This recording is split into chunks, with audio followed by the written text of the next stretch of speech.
Welcome back to the Bobcat Hockey Coaches Show on SuperTalk 1270. Paul Teeple here with you, rejoined in a moment by Bobcats head coach and general manager Lane Sedemy. But as always, in our second segment here, we turn things over to the players. And joining me now out of Grand Forks, a former Central High School Knight, Grant Johnson is with us. Grant, how's it going, buddy? I'm doing good. How are you? Not too bad at all. Certainly no complaints on a beautiful Wednesday here in the Capital. First of all, now that you're a few games, about over 10 games now into your first full season with the Bobcats, how is the adjustment to being a full-time junior player going now that you're in Bismarck with the Bobcats full-time, as opposed to last year where you were kind of commuting between Bismarck and Grand Forks? How's that adjustment been going for you now? I mean, it's definitely a step from high school, but like you said, I was able to play some games last year and kind of get my feet wet, but just being able to practice this year and be with the guys all the time, it's made the transition pretty easy. This past weekend, you guys picked up all 6 points in a 3-game road week against your biggest rivals on Thursday night, and then the team that came into the weekend in first place in Brookings got all 6 points, didn't go to overtime, all in regulation. How big was it for the guys in the locker room to come away 3-0 on the weekend? Yeah, it's a huge weekend. Anytime you can go 3-0 on a weekend and sweep, it gives the guys a lot of confidence, so we're feeling good right now. That was your first trip with the Bobcats to Minot for a regular season game. What was your experience in the Subway North Dakota Cup like play? Because your first game was at home. The last game of it, you scored your goal in that. It was a great game and a fun game. What was your experience like in Minot for the first time with this? Yeah, it's the same thing. Anytime we play Minot, it's a big rivalry, and it's always a good game. So it was a fun experience. This past weekend, and particularly in Brookings on Friday and Saturday, your line combined for 10 points on 4 goals and 6 assists. You had 3 of those assists. What was going right out there for you and Tyans and Amstocco? I think we're all just smart players. We move our feet and move the puck well, and we were just clicking this weekend, so it's always nice to have weekends like that. And it seemed like a lot of the goals that your line created were forechecking goals, and that was kind of the case when you got put together as well in Cloquet against the Wilderness. What's the objective for you guys when you're out there in the offensive zone? We just want to control the puck, possess it, and get shots on net, and good things will happen, so that's kind of what we did there. Is it a bit of a luxury for you guys as well? Because, you look at the line chart, your guys are the top line on there, but knowing that Pollock's line, that Matei's line have been such big offensive threats, does it kind of make your lives a little bit easier knowing that maybe the other team can't commit their top defensive pair to you guys all the time? Yeah, for sure. It's always nice having depth, and they don't have to lean on us so much for scoring, so it's good that we're getting scoring from all 3 lines. Absolutely. Now, this weekend, Minot with a home-and-home. What did you guys learn about the Minotauros on Thursday night at the Mesa? They're a good team. I think it was probably a closer game than 4-1. They play hard, and they'll play all 60 minutes, so it's going to be a tough one. When the coaches got on the bus after the game on Thursday, they said that the second period was maybe the worst period the team had played all year. How do you guys avoid not just playing a second period like that, but having anything resembling that in either game this weekend? We just got to come prepared and work hard all game, and we'll be fine. Meanwhile, the power play has gone from ice cold to red hot. What's been one of the big reasons for that change? I think just moving some guys around and just working on it in practice. So we've got it clicking now. So hopefully we can maintain this pace here. What's a focus for the forwards this weekend in Minot and then at home on Saturday? We want to score goals. We want to keep averaging 3-4 goals, whatever it is. If we keep that up, we'll win a lot of games. So. Well, Grant, we thank you very much for stopping by and sharing a little time. Good luck with this weekend's home-and-home against the Minotauros.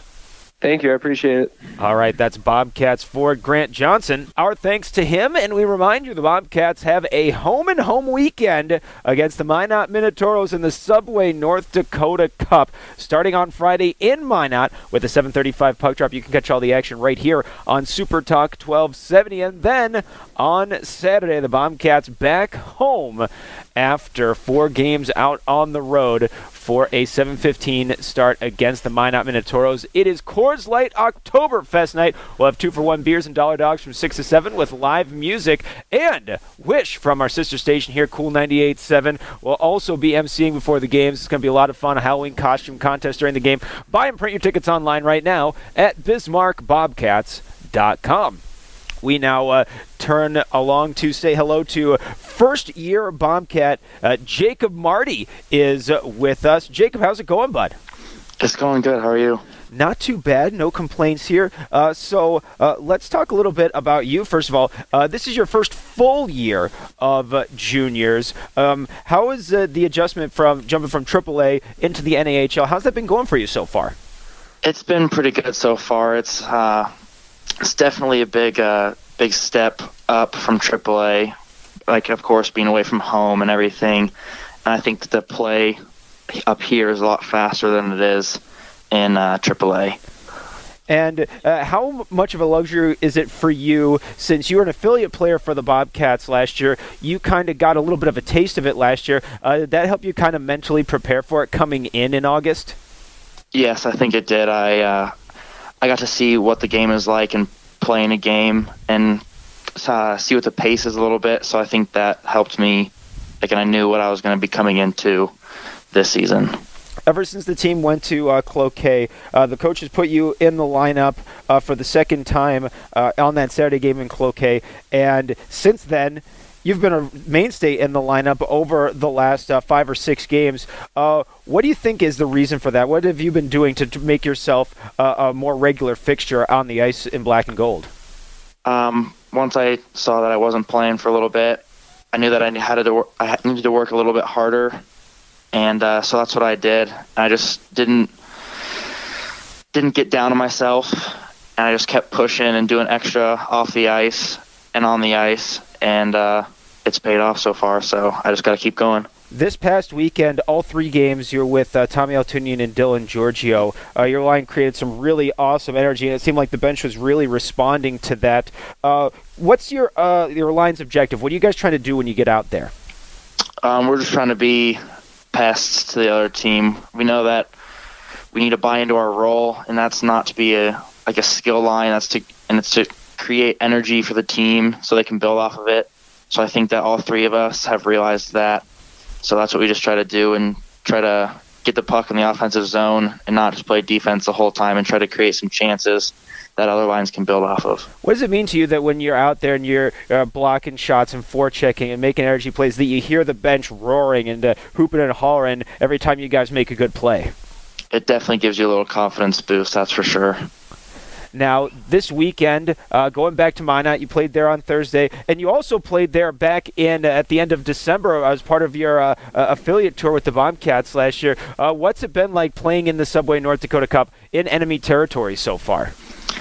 You can definitely feel the atmosphere change. We know that they're big rivals of ours, so every game means something, even if it's just in the regular season. We know they always come to play, and they're for sure going to come to play on Friday if they didn't come last week. So we just got to be prepared for that. So speaking of last week, your first non-exhibition game against Minot, something that counted. So what did you learn about the line? What did you learn about the Minotauros based on Thursday's game? They're a fast team. They like to be physical, and they move the puck pretty well. And they also have a good power play, so we need to shut down their power play and just keep going and playing the way we did in the first and third period against them when we were out there. How do you avoid the letdown that we saw in the second period? How do you make it more consistent?